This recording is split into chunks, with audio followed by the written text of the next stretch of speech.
I had a moment's doubt. I'm not often right, but I got lucky that time. James Toseland fighting to keep his Yamaha online and keep that Ducati behind him as they drop down off Lukey Heights. And behind the Chris Vermeulen, you've now got Troy Corser and the recovering Carl Crutchlow.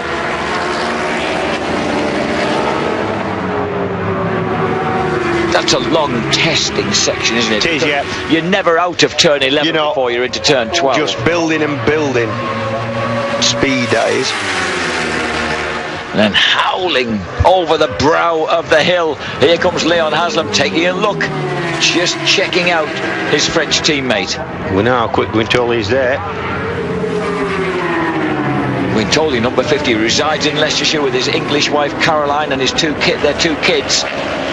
There's Checa now ahead of the British champion, number 2, Leon Camier, in 7th place.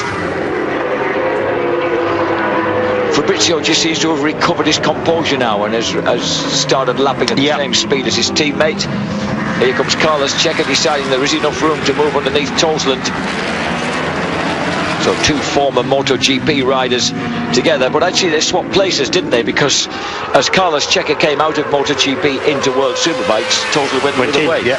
This is the first time they've actually crossed swords in World Supers, or indeed on track at all.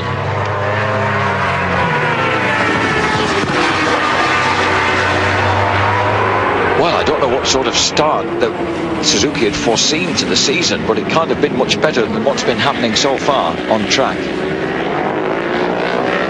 I've got to say, Francis Patter does pick riders well. He can see potential in him. Because he always has done. I was really quite taken aback at number 50, Sylvain Guintoli, being signed. I've got to say, especially coming off a broken leg. We know he's got quality, but... What a contrasting sounds as the singing Suzukis and the bellowing Ducatis launch past pit lane. Yep, the Suzuki's 4-cylinder across the frame, 1000cc. The Ducati's big 90-degree V-twins, 1200cc. 132.52, fastest lap of his race for Carlos Checa. Ooh. And someone's gone down. Kawasaki. Oh, Vermeulen. And where has he gone off, James? That looks like a big one. Where has he gone off? It is a big one. Oh, and he's chased the bike into some pretty hard tyres there. I don't think the bike hit him, Jack, there. And where was that? No, someone else has gone off at the hay shed. And we're still not. I'm still not quite clear on where Vermeulen went down. Must be in the early part of the track, I think. Could have been the Southern Loop. It could have been. Having said that, they'd already got him loaded onto a scoop, so maybe there it is. There it is. It was before. Yeah, it was before. So it was the hay shed again. Yeah, it was. So that's proved to be his absolute Achilles heel this weekend.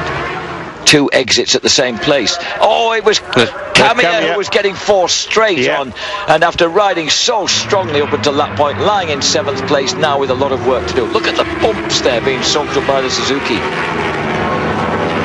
That means that Toseland now has Corser and Crutchlow behind him. Over the top of the hill, number 91, Leon Haslam, retakes the lead from his teammate Sylvain Guintoli. 13 laps to go out of 22.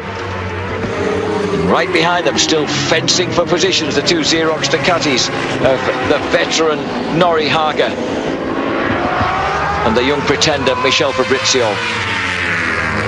And then Carlos Checa just in a little lagoon of space on his own there in 5th place, trying to get on turns with them, but lapping quicker, 132.485 from the Altea Ducati on that lap.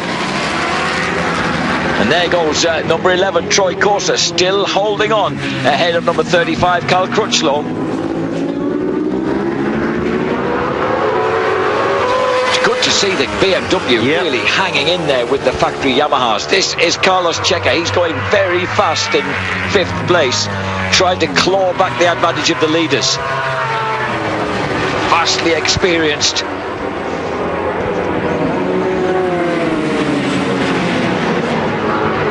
They've really stayed close together. The Ducatis once again closing up. Oh, This is going to be a 5-way dice, this. Checa not far off him.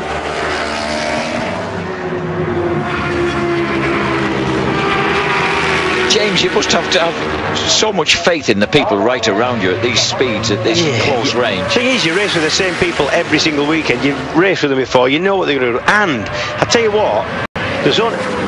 What happened?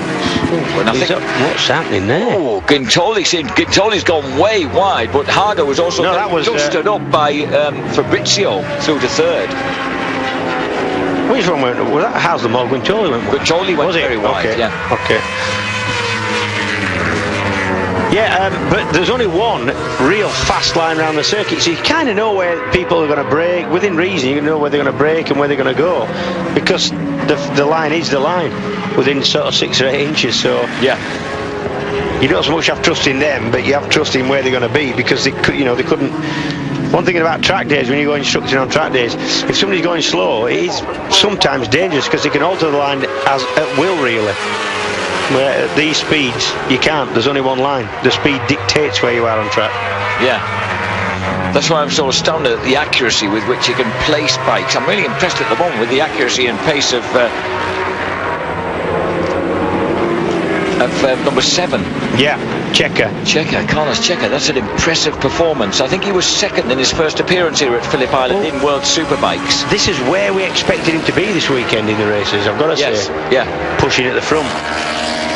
And he's had to cover it, he's had to bridge a long gap to get it. He's got right away from Toseland and Corsa and those guys. Here they are, Toseland under pressure now from Troy Corsa on the BMW, on the surviving BMW. Jonathan Ray through to 9th place. He's told Shaky Byrne through with him. Byrne just 0.3 of a second behind him in 10th. Max Biaggi 11th. Camilla really suffering. And that's James Toseland trying to lay it back underneath Troy Corsa, and he does so.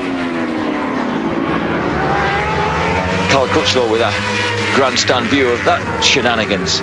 Leon Camilla, it's amazing that's cost him so dearly. He's back in 14th place, just ahead of Andrew Pitt. And you lose your momentum, you lose your toe, you lose the people you're lapping with, and it's easy then just to fall into a slow. How close was that? Hell, kissing rubber. Yeah, and it's so easy to just fall in and go the speed at the people around you, and that's if it's half a second to 3/4 of a second a lap slower, well, you're going nowhere. Yeah. Ray is about 3.3 seconds behind Carl Crutchlow, having regrouped after being nudged off in the Honda turn early on. Now, this is the 5-way dice for the lead at the moment. It features 2 Suzukis and 3 Ducatis. Yeah, check it. It's always a good feeling when you bridge the gap. You know, you pick 3 or 4 seconds back on the group in front.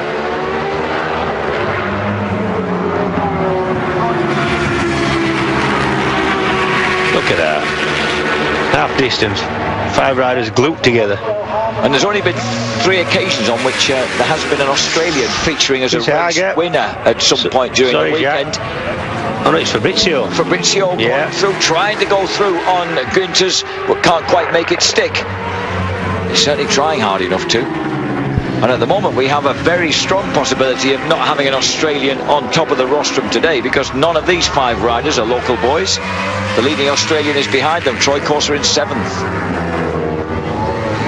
Leading the age and on track. 39 now, I think, Troy. Has he turned 39 already? Is he 38? Well, I think we'll have to check that one. I think he's still 38, yeah, because he was 27th of November he'll turn. Oh, yeah. It's a long way off yet. Yeah. Long way off yet.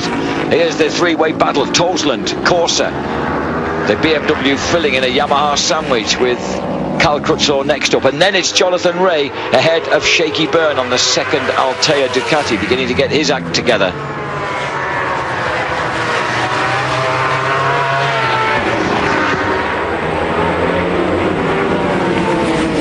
And look at that, there's nothing in the times.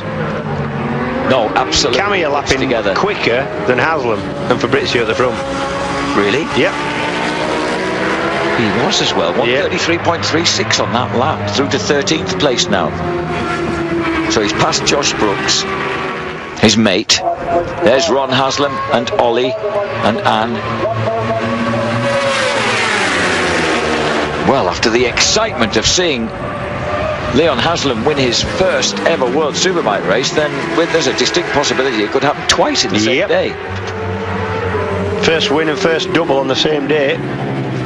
No, hang on, let's not get carried away. No, no. 9 laps left. 9 laps left out of 22. We can hope. We're over half distance. Quintoli really laying it on. I tell you what, Quintoli's blooming impressive. A man who, of course, had 2 years in MotoGP, finishing 16th with Yamaha in 2007, finishing 13th with Pramac Ducati in 2008. Here he is, second in his second World Superbike race right now. Finished 6th in his first race. Of course, I forgot that he had such a good ride first time out. Doesn't still holding course in Crutchlow. Yep.